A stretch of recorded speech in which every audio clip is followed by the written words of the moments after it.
Meeting of the City Council of the City of Cottonwood, Arizona, to be held October 2nd, 2018 at 6 p.m. If we could please ask the Deputy Clerk to take the roll. Councilmember Althouse. Here. Councilmember Norman. Here. Councilmember Pfeiffer. Here. Councilmember Howery. Here. Councilmember Henry. Here. Vice Mayor Allen. Here. And Mayor Linsky. Here, thank you. All right, please stand and join me in the pledge. I pledge allegiance to the flag of the United States of America and to the republic for which it stands, one nation, under God, indivisible, with liberty and justice for all.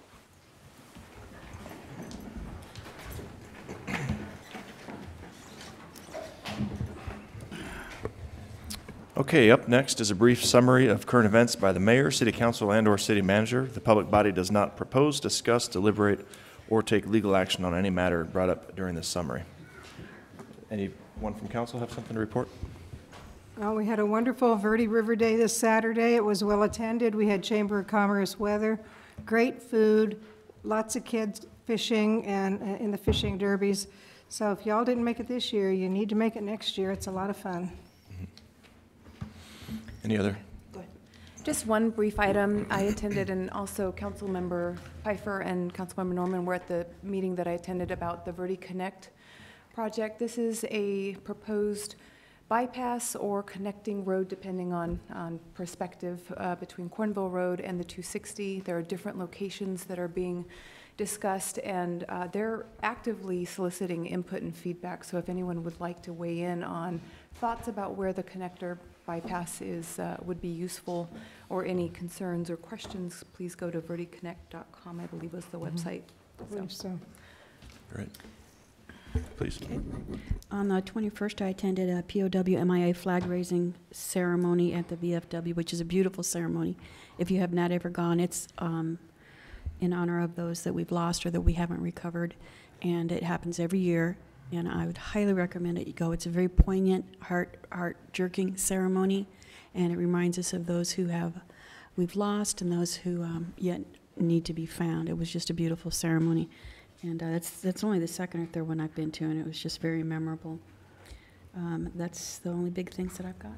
Okay, great. Any other council members? No? Okay. I'll report briefly that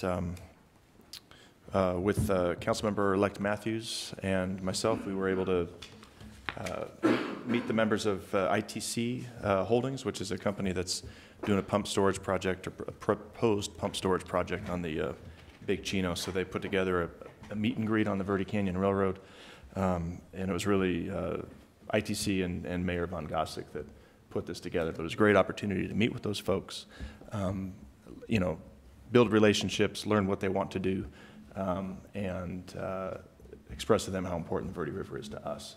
So they want to make sure that if the project goes through, that, you know, they don't affect the flow of the river in any way. So that was encouraging to learn, and certainly a good opportunity again to meet those folks. Met with Darcy Hitchcock too. I don't know if anyone's met with her here on council, but she's in our community, and she's working on a sustainability program.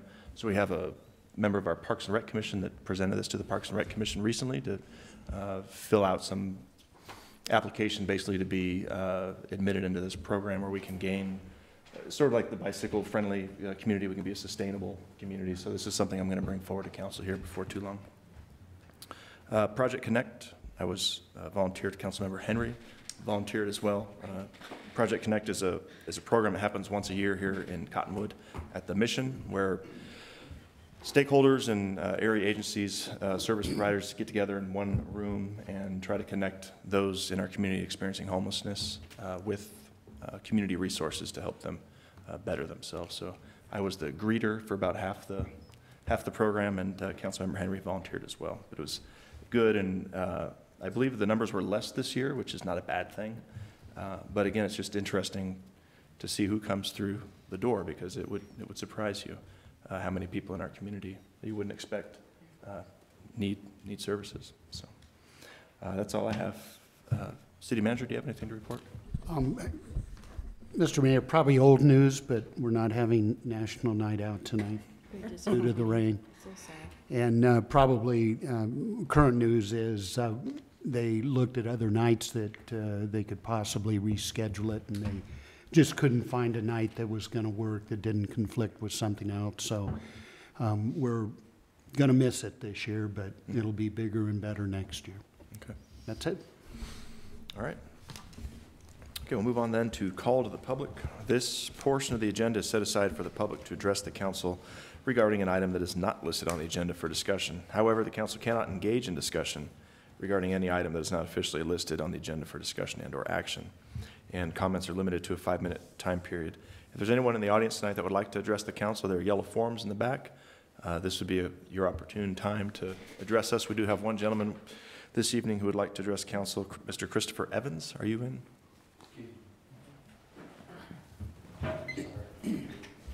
Thanks for being here. Thank you. Good evening, council members and Mayor Linsky. You should have all pretty much received an email from me about a situation that's going on at the Cottonwood Rec Center. I work out there. I'm not a Cottonwood resident, but I live in Cornville. And I observed a gentleman come in there with a large machete-type knife. He just walked right through the door, and he had it on top of a duffel bag. I saw him go back towards the cabanas back there, where I assumed he was just, looked like he was just coming in to take a shower. I reported this. I was told that the person is well known to the staff, he is not a threat, and that he is allowed to bring the knife in.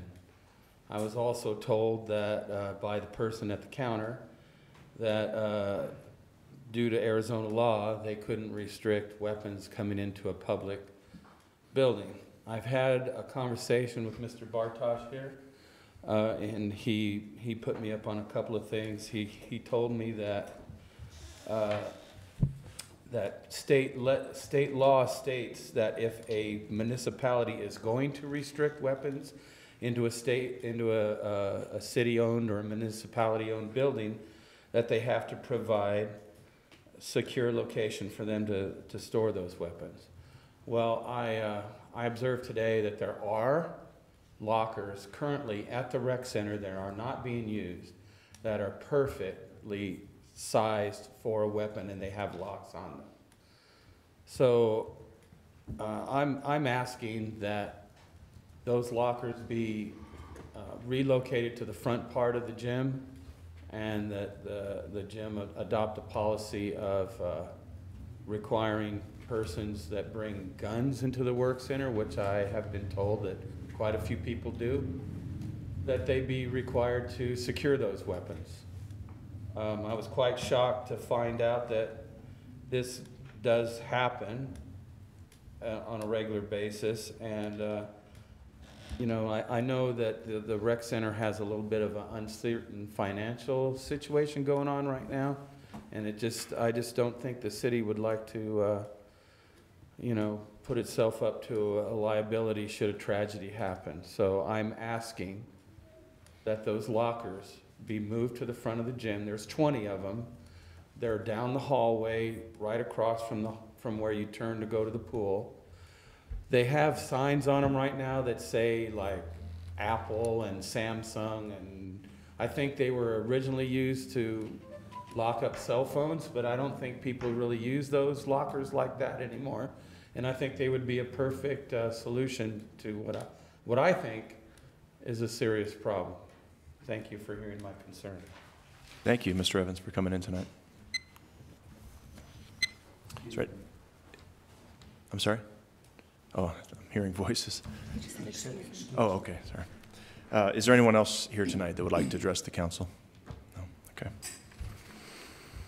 Okay, we'll move on to approval of the minutes of the work session of September 11, 2018 and regular meeting of September 18, 2018. I move we approve the minutes of both meetings. Second.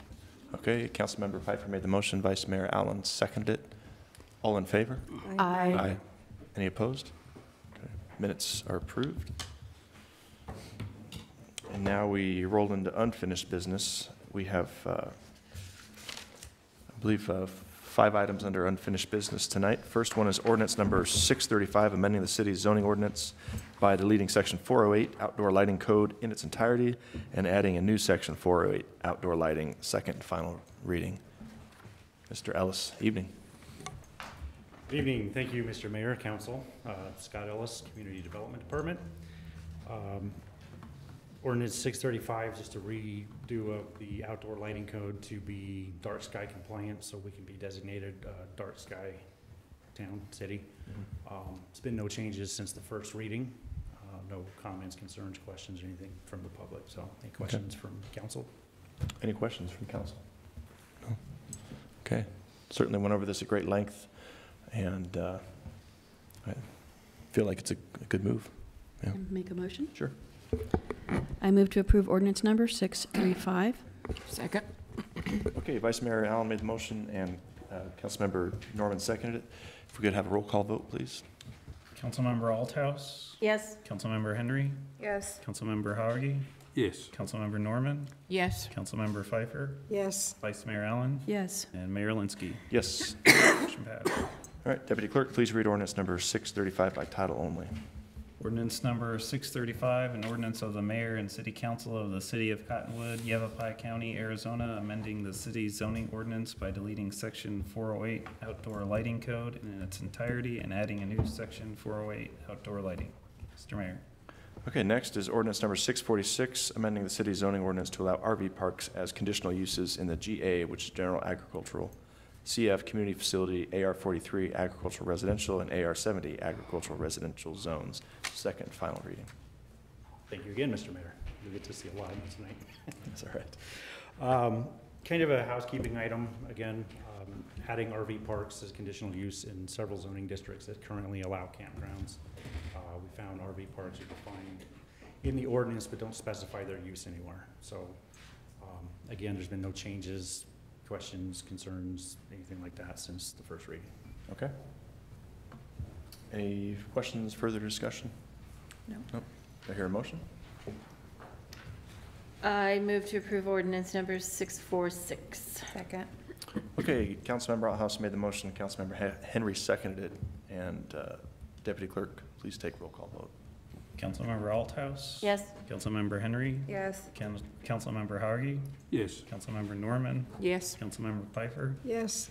Vice Mayor Allen. Yes. Mayor Linsky. Yes. And the motion passed. Okay, please read ordinance number 646 by title only. Ordinance number 646, an ordinance of the mayor and city council of the city of Cottonwood, Yavapai County, Arizona, amending the zoning ordinance by amending sections 410 GA zone, general agricultural, C, conditional uses, 411 AR 43 zone, agricultural residential, C, conditional uses, 423 CF zone, community facility, C, conditional uses, and 425 AR 70 zone, agricultural residential, C, conditional uses. Mr. Mayor. Thank you. Ordinance number 648, amending the city's zoning ordinance by amending sections 417 MH zone, manufactured home, D, property development standards for manufactured homes, home subdivisions, 6, minimum front yard, A, and 417 MH zone, manufactured home, E, property development standards for manufactured home parks, 6, minimum front yard, B, second and final reading. Thank you again, Mr. Mayor. Just again, another housekeeping item to clarify some things in the zoning ordinance on setbacks for manufactured home parks and subdivisions on where you measure from the property line to the edge of the garage and or structure. Again, no questions, comments, concerns have come in, no changes have been made since the first reading. All right. I just want to make a quick statement, and Mr. Ellis already stated that, but so that you know, we've heard this, we understand this item, and we've gone over it a time or two, so it's not just coming before us now and we're sweeping it out there real quick. This is just housekeeping, it's verbiage, things like that. They just need to be cleaned up that they're going through and taking care of the zoning code. So that's why we're going through these so quickly. But if it's too quick and you want to stop us, you just raise your hand. You just raise your hand, that's right. All right, I'll go ahead and motion to approve ordinance number 648. Second. Okay, Mayor made the motion, Councilmember Hawargy seconded. Roll call vote, please. Councilmember Althouse, Yes. Councilmember Henry, Yes. Councilmember Hauge, Yes. Councilmember Norman, Yes. Councilmember Pfeiffer, Yes. Vice Mayor Allen, Yes. Mayor Linsky. Yes.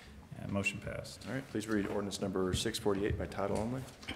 Ordinance number 648, an ordinance of the mayor and city council of the city of Cottonwood, Yavapai County, Arizona, amending the zoning ordinance by amending sections 417 MH zone, manufactured home, D, property development standards for manufactured home subdivisions, 6, minimum front yard, A, and 417 MH zone, manufactured home, E, property development standards for manufactured home parks, 6, minimum front yard, B. Mr. Mayor. Okay, ordinance number 649, amending the city's zoning ordinance by amending Article 2 definitions by adding a new definition, lot corner, and Section 404 general provisions, 6 swimming pools and detached accessory buildings, C detached accessory buildings in residential zones. 1, second and final reading. Thank you again, Mr. Mayor. Last one for kind of a housekeeping item regarding corner lots, what you can put on them. So they match interior lots. You can't put accessory structures in the side yard. They got to go in the rear, just like on interior lots. Again, no changes, no concerns, no questions from anybody regarding this one since the first reading. Okay. Anything further, council? I move to approve ordinance number 649. Second. Okay, Councilmember Pfeiffer made the motion, Norman made the motion, Pfeiffer seconded it. And roll call vote, please. Councilmember Althouse, Yes. Councilmember Henry, Yes. Councilmember Hauge, Yes. Councilmember Norman, Yes. Councilmember Pfeiffer, Yes. Vice Mayor Allen, Yes. Mayor Linsky. Yes. And motion passed. All right, please read ordinance number 649 by title only. Ordinance number 649, an ordinance of the mayor and city council of the city of Cottonwood, Yavapai County, Arizona, amending the city zoning ordinance by amending Article 2 definitions by adding a new definition, lot corner, in Section 404 general provisions, 6 swimming pools and detached accessory buildings, C detached accessory buildings in residential zones, 1. Mr. Mayor. All right. Okay, last on, under new business is ordinance number 650, adopting the Cottonwood Engineering Design Standards Manual, second and final reading. Evening, Mayor, Council, Robert Winnicky, City Engineer. Since first reading, we've had no comments or anything on the engineering standards. So if you guys have any questions, I'll entertain them. Okay. Any questions tonight for Mr. Winnicky? All right, I make a motion. please. I move to approve ordinance number 650. Second. Okay, Vice Mayor Allen made the motion, Councilmember Althouse seconded it. Roll call vote, please. Councilmember Althouse, Yes. Councilmember Henry, Yes.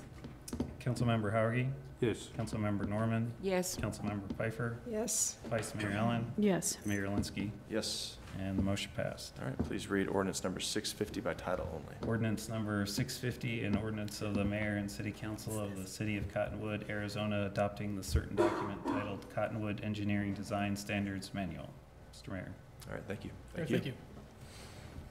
Okay, now we go into new business. We have 3 items under new business tonight. First up is ordinance number 651, amending the zoning map of the city of Cottonwood, 2 parcels of land, approximately .82 acres, located at 1010 South Main Street, southwest corner of State Route 89A and 260, to be reclassified from C2 heavy commercial and PUD/C planned unit development commercial to PAD planned area development. This is the first reading. I have to declare a conflict. Okay.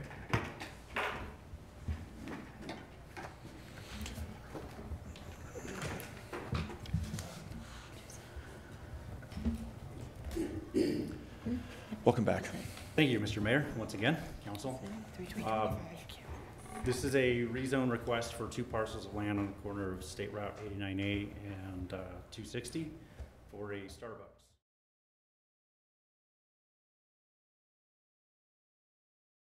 Chamber of Commerce building. Consists of 2 parcels here. This one here where the chamber building sits, and then this one back here. The top one up here is C2, heavy commercial. The one down here is PAD, planned area development.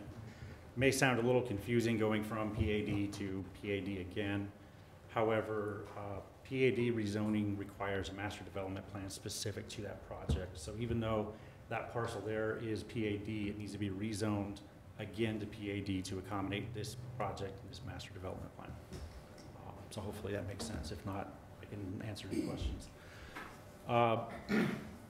The parcels will be combined if the rezone is approved, and that's going to be basically what the new parcel would look like.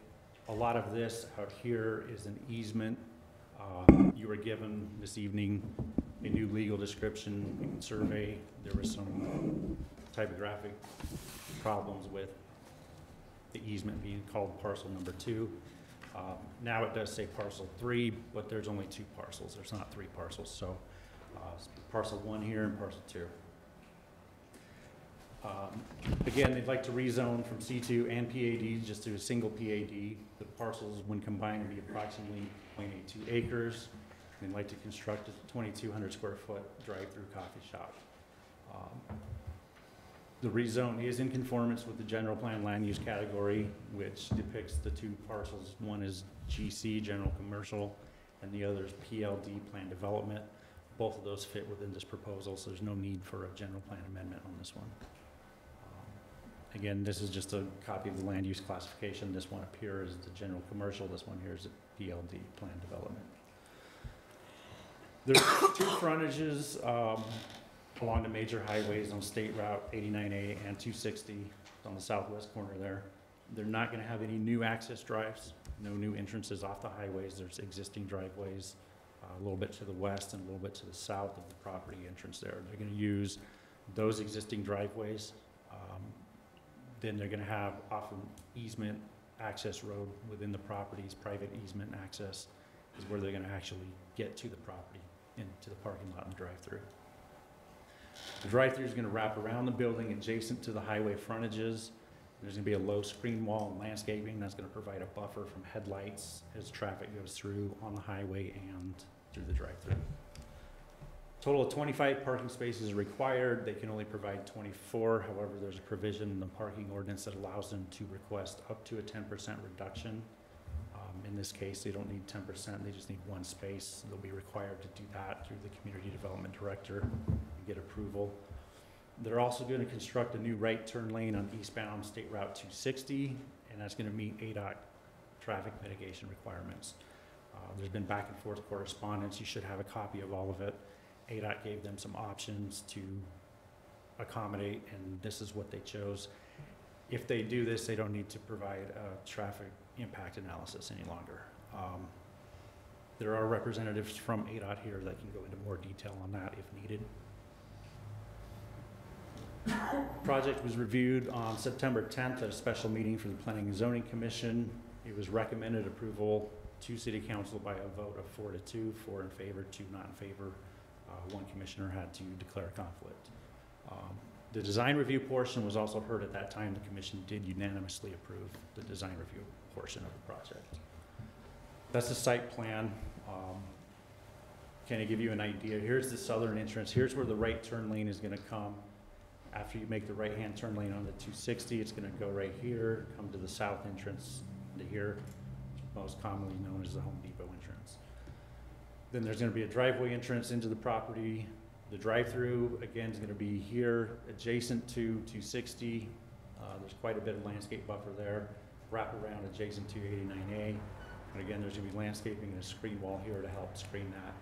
And then the adjacent property here is another C2 property in which screening's not as relevant between the 2. The landscape plan showing the amount of landscaping. Parking is going to be kind of scattered to the south of the property. Landscaping along here on 260, wrapping around onto 89A there. Those are the elevations of the building, the east and the south, and then the west and the north. That's a street view as presented to the commission for design review. They requested that instead of using brick along these edges here, they do a river rock. So that's the rendering with the river rock there. And again, that was a stipulation from the Planning Commission after they approved it. So this is what they submitted since that meeting. On the side here, on the west side, again, you got the brick over here. The commission also requested a pop-out and architectural embellishment on the side here. And so they came back showing the river rock here, here, and then that little pop out there to kind of break up just the flat wall. That's another rendering from the applicant, and then one more there as well. And again, these are gonna be the river rock, not the brick that you see there. That's the property as it sits currently. Again, the vacant building. That's one of the driveways from the access easement. Another part of the driveway there. Looking south along the property. That's part of the access easement. That's where you come in over this way off of 89A/Main Street. Wrap around here to get to the property. That's a view of the current parking lot there, looking to the intersection. There's another picture of the property. That's the southern driveway entrance off the highway to the access easement. That's where that right turn lane is going to be constructed to come into that driveway there. Close up of the driveway coming off the highway. And then that's the entrance off of State Route 89A. It's right in, right out. The other driveway off 260 is a full movement access driveway. Picture of the property from the driveway on the south. And then that's adjoining adjacent property across the street on 260, a restaurant use there. That's looking south on 260. Caddy corner of the project, fast food restaurant there across the intersection, and then a gas station directly across it on 89A.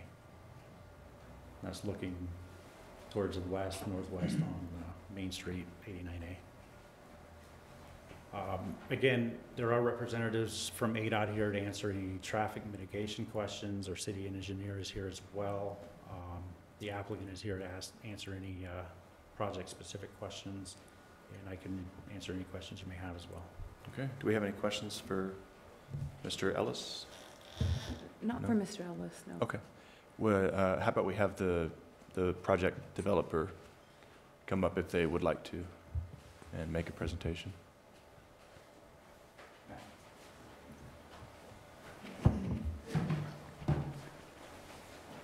Hello, I'm Matt Shelley, the developer. Evening. Evening. I see that you've, I did attend the Planning and Zoning meeting. And I commend our Planning and Zoning Commission. We have the chair with us this evening for training a critical eye on your development. And I appreciate that you've addressed some of their concerns with the design review. I think you've done a good job at that. Do you have anything that you'd like to share with the council? I don't think so. No? Okay. Happy to answer any questions. Do we have any questions for Mr. Shelley? No. No? Okay. Well, thanks for standing up. All right. Introducing yourself. Just some exercise. Nice to meet you. Would we like to hear from the chair or from ADOT? From who else would we like to hear from? I'd like to hear from the chair of the... Chairman Williams, would you care to come up and give us a recap of your meeting? Thanks for being here this evening. Thank you, Mayor, Vice Mayor, Council members. Bob Williams, Chairman of the Planning and Zoning Commission.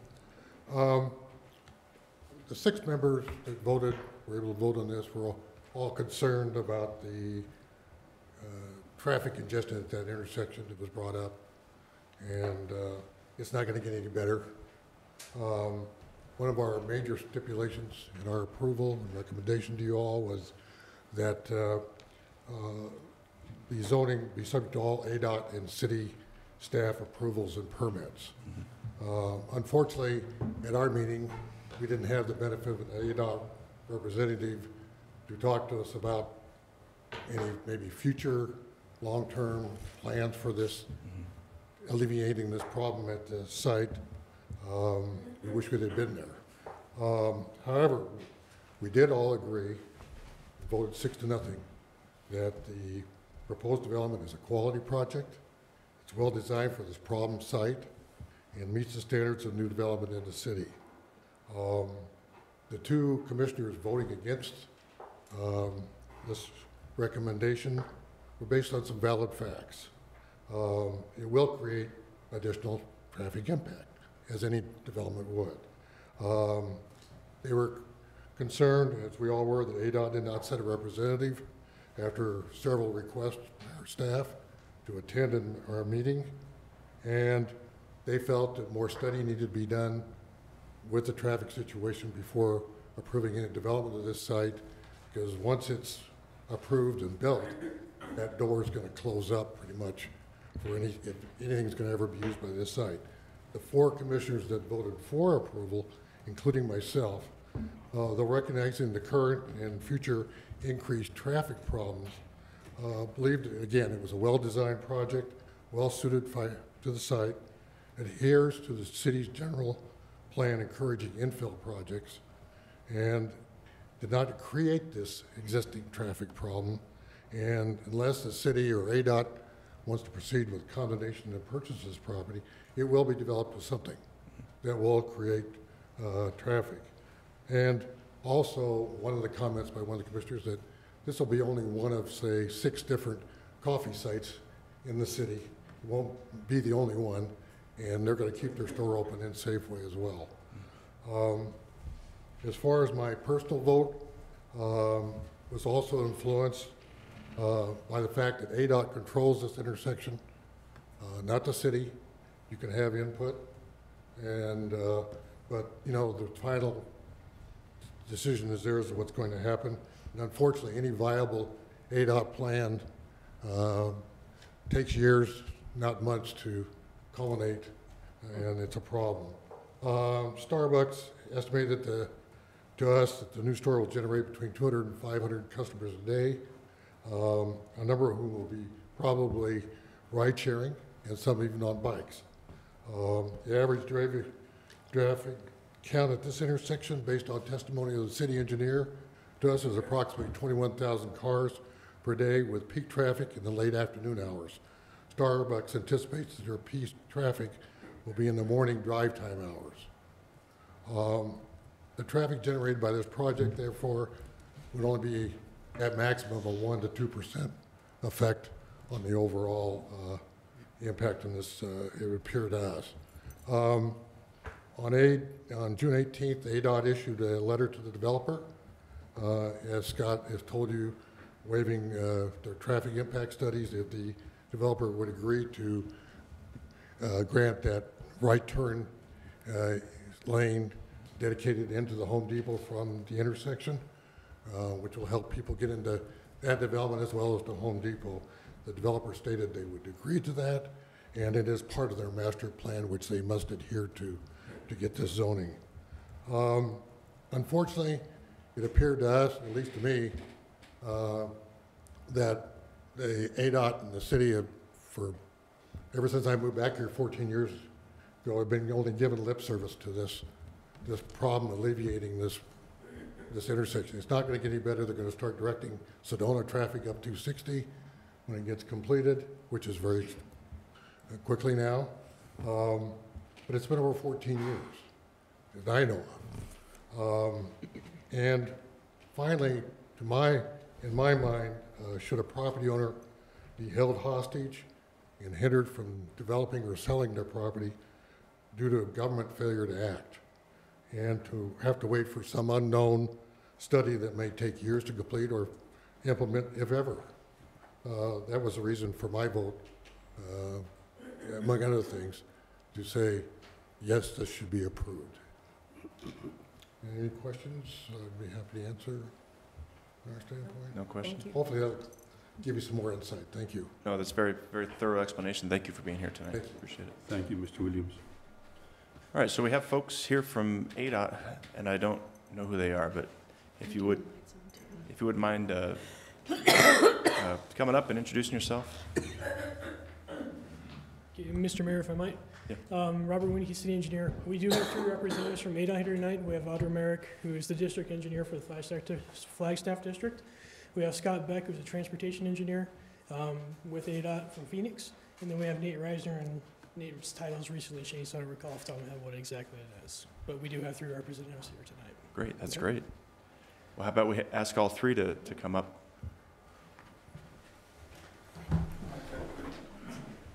Yeah, could someone turn the lights on so we can see? See? Thank you, sir. Thank you. Thanks to you all for being here this evening. Appreciate it. And I don't remember your name, so you have to reintroduce yourself, please. Scott Beck. Scott Beck, great. With ADOT, and I oversee the statewide traffic operations and safety. Okay, great. Well, thanks for being here again. I'm sure you're aware of some of the concerns that came up with the Planning and Zoning Commission. One of their questions really were, what are the long-range plans to alleviate traffic at that intersection? Can you shed some light on that? Yeah, so our role,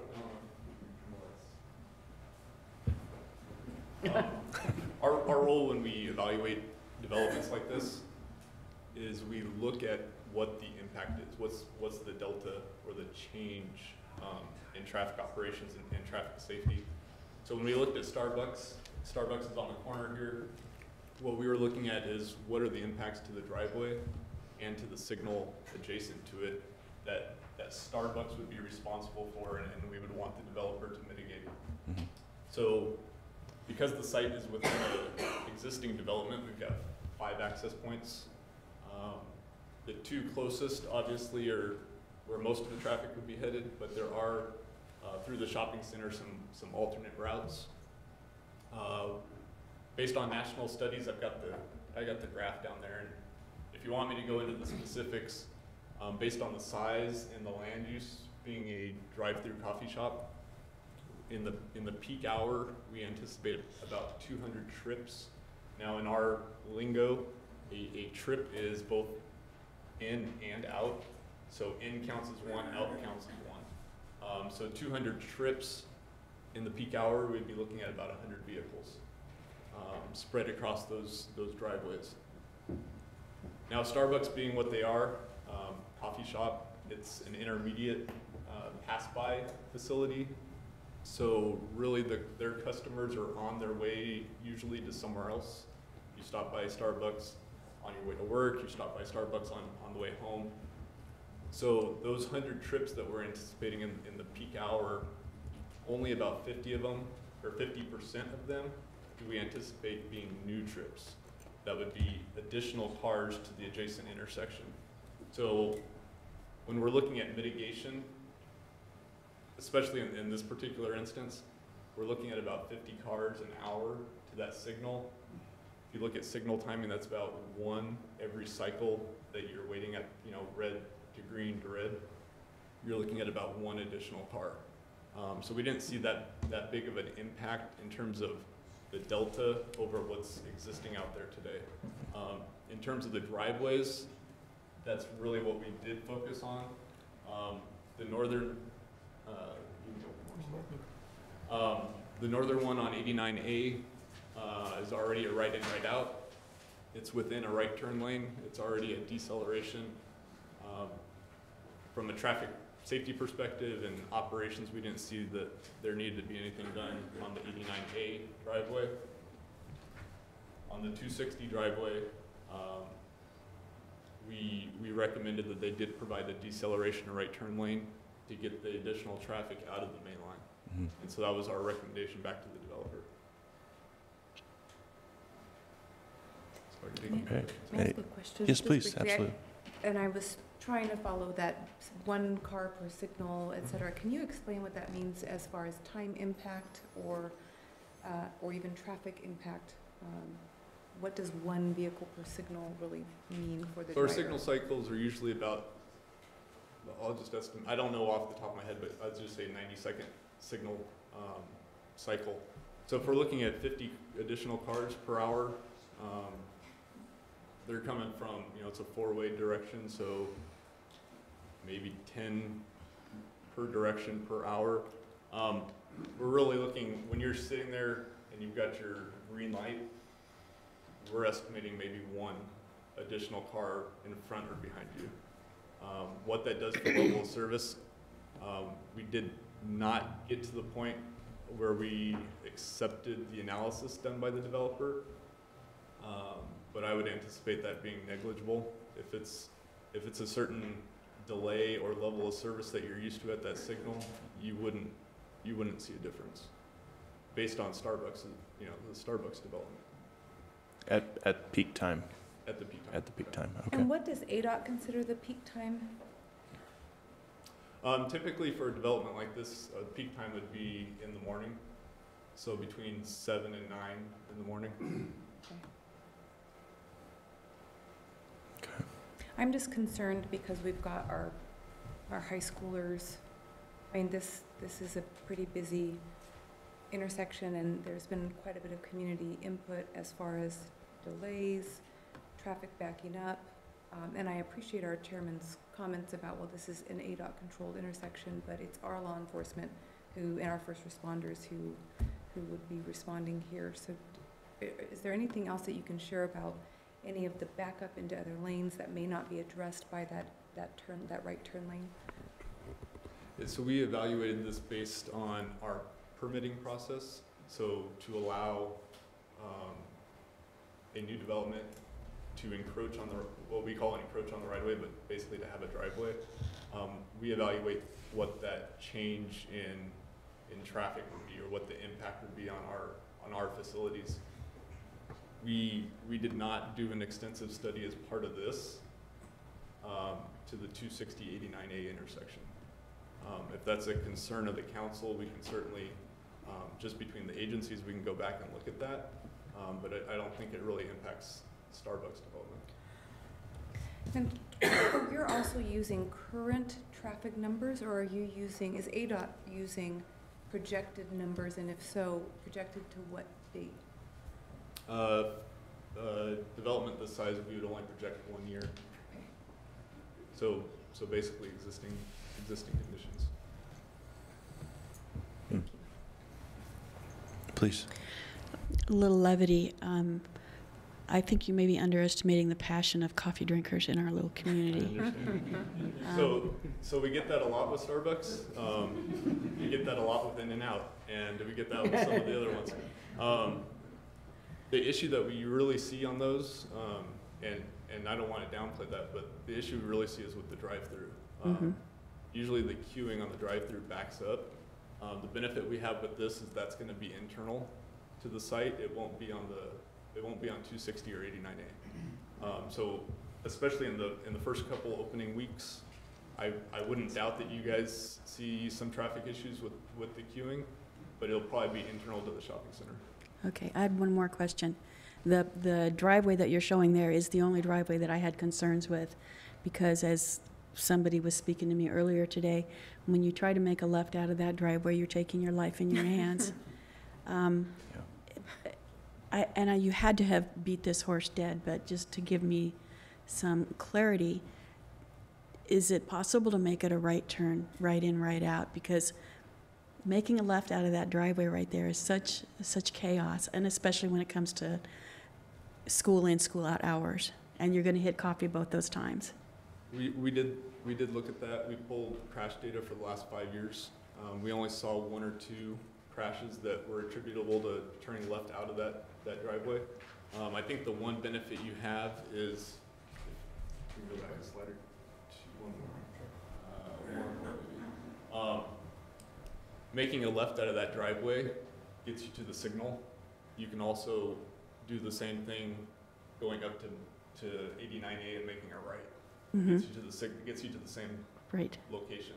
So we felt if it's too difficult to make that left out onto 260, you can go up to 89A and make a right and get to the same place. Okay. And that may be what people are doing, because we don't see a big crash history there. They all go through Home Depot to get out of there. That's why. You try it once. Yeah, once. And then you learn. Quickly. Thank you very much. So, big picture though, that intersection, I think, you scored a D or an F. What's the score on that? Off the top of my head, I don't know. Okay. But we would look at level of service. Overall, the intersection could have a certain level of service, but we also look by movement, and there could be some turns that are worse than other turns. But can you share with us, looking forward 15, 20 years, you'll be signing the 260 as a way to get to Sedona, correct?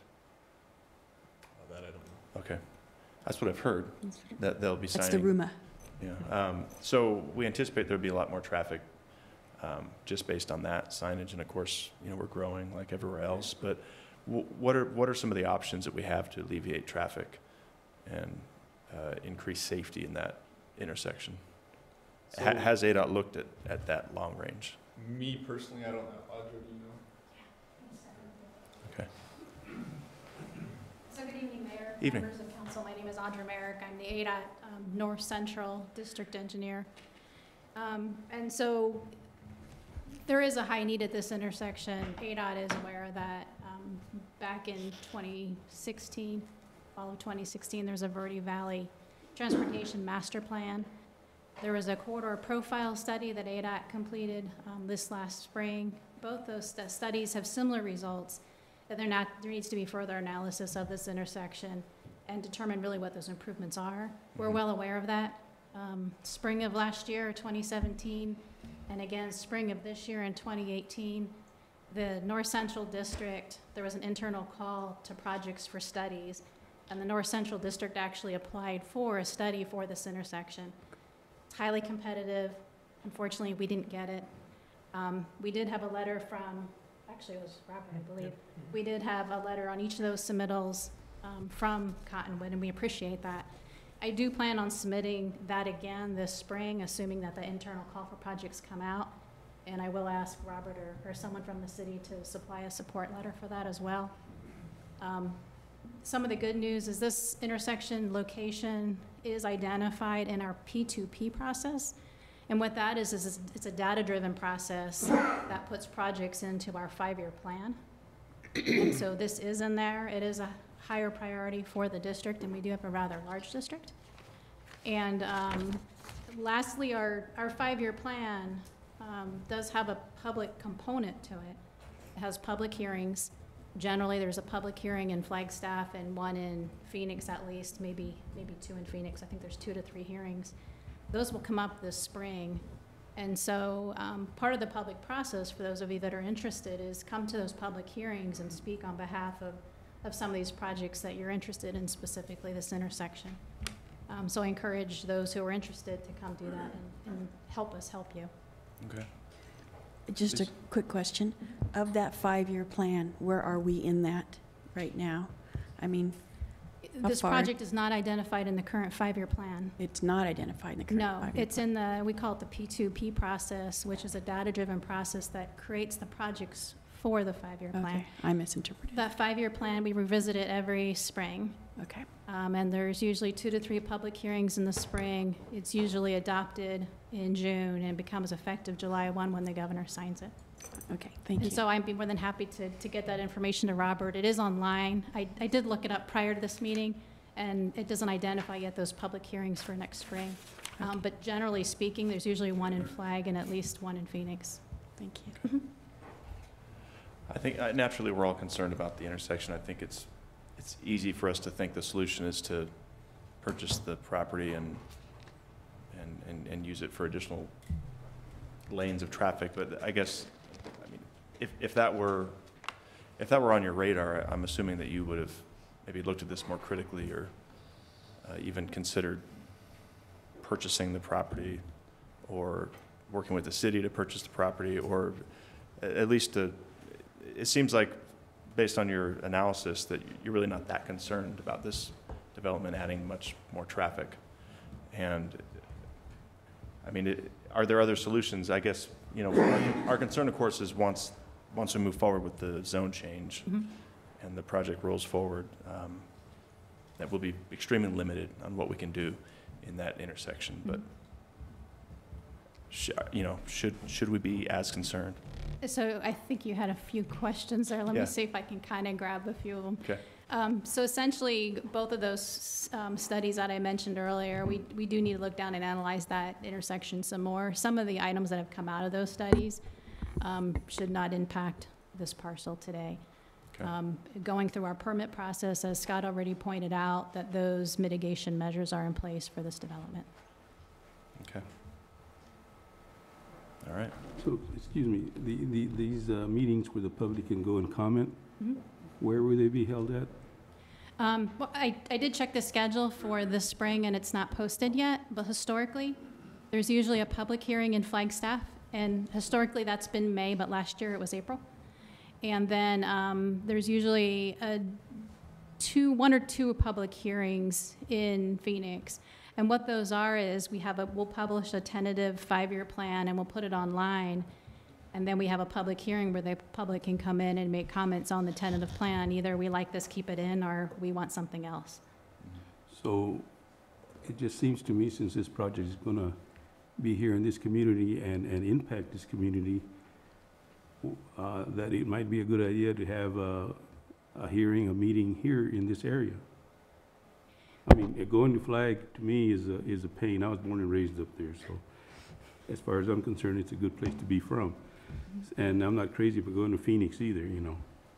So I'm just trying to see if possible to get some meetings locally so the locals can. Yeah, so those public hearings are with the State Transportation Board. Okay. And I know sometimes they rotate those from time to time. I can certainly make that request to the director that you all are interested in holding a meeting here. If they've even approved a schedule for next year yet, I don't know. But I certainly can take that back and at least offer this suggestion. Thank you. Okay. Any other questions? No? No, thank you. Okay, thanks, Ms. Merrick. And Sure. appreciate you being here. All right, council, what would you like to do next? Hear from members of the public? Absolutely. Okay. Is there anyone here tonight that would like to address the council on this item? Yes, please. If you would, just come up and introduce yourself, and we'll limit comments. We'll limit comments to 5 minutes. I'll be quicker than that, Okay. I promise. So I'm Tahona Epperson, and I'm the Cottonwood Chair of the Board of Directors. I spoke at the P&Z meeting a few weeks ago in support of the Starbucks project. While this is a very important, positive movement for our community, I recognize the concerns surrounding the ingress and egress and the traffic issues surrounding this project and the intersection. First, I'd like to state that prior to this project, these concerns and issues have been created over the many years of project approvals for the shopping mall. And it's unfortunate that the egress issue wasn't taken into consideration in the past.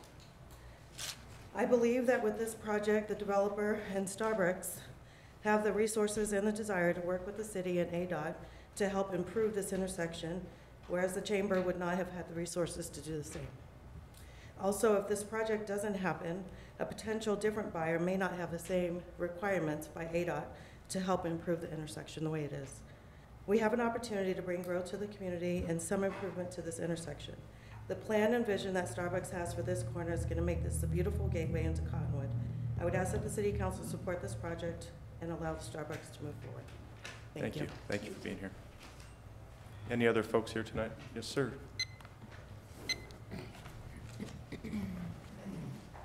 Evening. Christian Oliva Del Rio, President and CEO for the Cottonwood Chamber of Commerce. Just want to encourage you to please consider that we do have a developer that is willing to work with ADOT at this point. You know, there's a property adjacent to us and a developer that's coming in and is not required to mitigate any of that traffic. I think it's a benefit to the city to consider that Matt Shelley and Starbucks is coming in and willing to do something to improve it. To encourage you to please consider that. Thank you. Thank you. Any other folks here tonight to address the council? Don't be shy. No? Okay. All right. Well, council, what are your thoughts on this? I personally think it's a good project. I know that the corner is busy, but you know, I mean, we have Taco Bell across the street and Black Bear and a gas station. I'm for this project. My husband is very much against it, and I'm for this project, and we are still happily married. So, proving to you all it's okay for people to disagree. You know, I personally don't drink coffee, but I do like your zucchini bread, so I'm looking forward to that. So I think it's a good thing. Okay. Well, they've addressed all my concerns, the ones that I have, not so much the amount of traffic that's going to come in, which is going to be significant. Mm-hmm. I've been at Starbucks at 7:30, at 8, at 9, and at 10:30, and I don't know where all these people come from into our store. Right. So that was my biggest concerns. Mm-hmm. I'm good with that. Okay. Well, it was great having ADOT representation here tonight. Yes, very It much. did help. Thank you. illuminate the situation. And I think Starbucks has done a great job in working with a parcel of land that's very difficult. And, they've addressed the drive-through stacking issue when folks queue up. I know they've added additional space there, so I think you can queue up 13 vehicles, which is more than you do at your other places. And, it will be a quality development. It looks nice. And I don't know what the future holds for that intersection. I think that's really where a lot of our concern is coming from.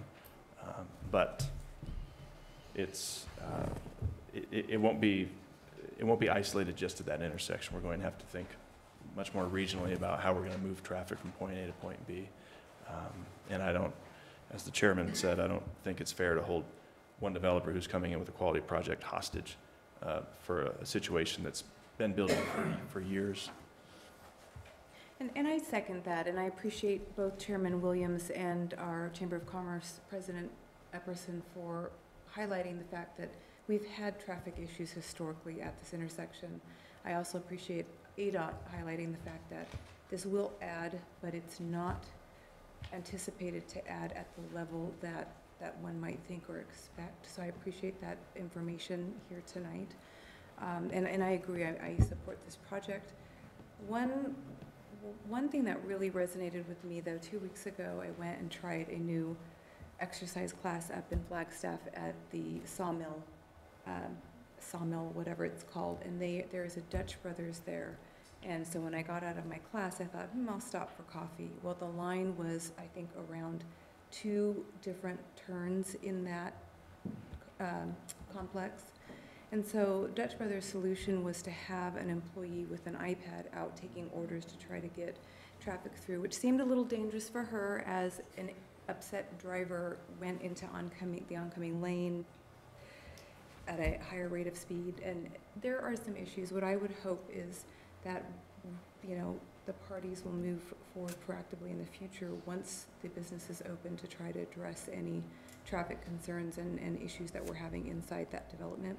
But apart from that kind of cautionary headache from Flagstaff, I do support this project. So. Okay. Anyone else here like to share thoughts? Okay. Well, this is just the first reading of this ordinance. So there'll be another opportunity for the public to come in and address council with any concerns or support for this rezone. And if there's nothing else, then we'll go. Yes, sir. I'll go ahead and speak real quick. My friends from the ADOT won't appreciate this very much. Jody Fanning, been here for about 30 years. There is one other option which ADOT won't really like, and that would be to light Camino Real in Maine, allowing. One of the issues we have right now is every traffic that comes from the Verde Villages has to come down Fur to the stoplight at 260, then get on to 260 and come into Maine because they can't make a left at Camino Real. So that puts all that traffic to Rio Mesa and Fur. Mm-hmm. If we lighted Camino Real and Maine, that would allow a lot of that traffic that is back in the Verde Villages to come down to that intersection and proceed through there, bypassing the 260 and Main intersection. Mm-hmm. It's an option. It's not cheapest, but it is an option. Right. I imagine that once we really study that intersection, we'll have to review all the whole host of options. Yeah. Thanks for being here tonight. Thank you. But that's good feedback too, if we do move forward with trying to get this intersection alleviated or get, this on the 5-year plan. Mm-hmm. Oh, that's a really good idea. I used to live at Villas on Elm, and one thing we hated about living there was the fact that you can't make that turn. We used to cheat and go through the gas station, but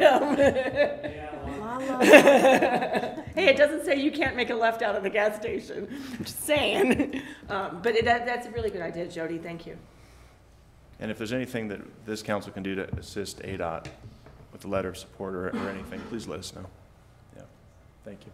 All right, then if there's nothing else, we'll go ahead and move on. Just real quick, Mr. Mayor, in case anybody's wondering, barring any issues, it should bring this back on October 16th. Okay, thank you for that. Appreciate that. Okay, so if we could then read ordinance number 651 by title only. Ordinance number 651, an ordinance of the mayor and city council of the city of Cottonwood, Yavapai County, Arizona, amending the zoning map of the city of Cottonwood, Arizona for 2 parcels of land totaling approximately 0.82 acres located at 1010 South Main Street, southwest corner of State Routes 89A and 260, so as to change certain district boundaries and classifications thereof from the present zoning of C2 heavy commercial and PUDC planned unit development commercial as approved per ordinance number 220 on January 19th, 1988 to PAD planned area development under a new master development plan. Mr. Mayor. Okay, thank you. All right, next up under new business is resolution number 2960, declaring amended Title I General Provisions, amended Title II Administration and Personnel, and amended Title III Revenue and Finance of the Cottonwood Municipal Code to be public records. Mayor and council, as you may remember, a while back, we talked about this in a work session. This is a revision of the municipal code, and this includes Titles 1, 2, and 3. And when we discussed it during the work session, the only feedback council members had was that there was some inconsistency in the number of meetings missed, and the desire to make that consistent from each board and commission and even the council. And so that has been accomplished. And with that, I'd be happy to answer any questions, and otherwise it's ready for the council's approval. Okay.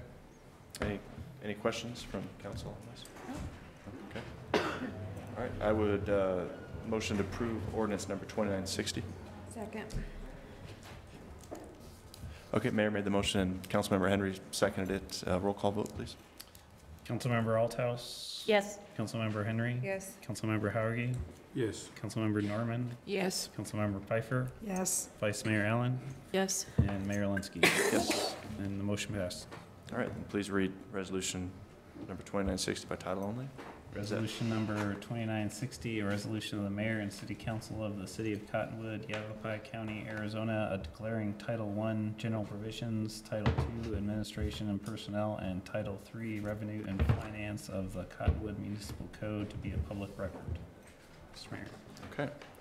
And last is ordinance number 644, amending Title I General Provisions, Title II Administration and Personnel, and Title III Revenue and Finance of the Cottonwood Municipal Code, first reading.